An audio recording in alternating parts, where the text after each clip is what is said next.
Со зголемен буџет, повеќе осигуреници и највисоко рангирање за транспарентност, Фондот за здравствено осигурување ја заокружи 2025 година.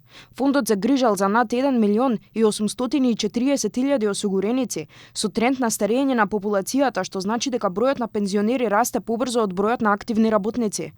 Според годишниот извештај, вкупните вложени средства достигнале 51,5 милиарди денари или близу 836 милиони евра, со што буџетот расте веќе пета година поред. Во 25-та го имавме и историско зголемување на капитациите за матичните лекари од 33%, најголемо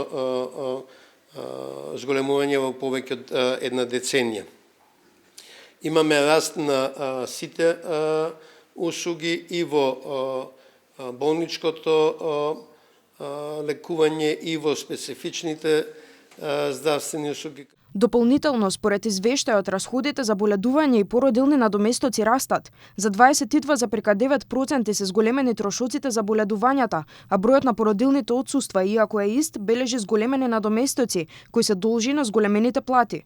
Од фондот велат дека се зголемени контролите со цел да се намалат злоупотребите. Имаме работна група за измени на правилникот за боледување и правиме анализа каде се пропустите, што можеме да подобриме, и тоа сакаме да го направиме низ еден консултативен процес. Значи, консултација секако со матичните доктори кои се одговорни за управување со боледувањето, совно да кажем. Пораснал и бројот на издадени рецепти на товар на фондот. Во 2025 година реализирани се 27,3 милиони рецепти, што е зголемување за 4,5%, со вкупна вредност од 3,6 милиарди денари, односно 68 милиони евра. Просечно број рецепти по осигуреник изнесувал 14,8 годишно.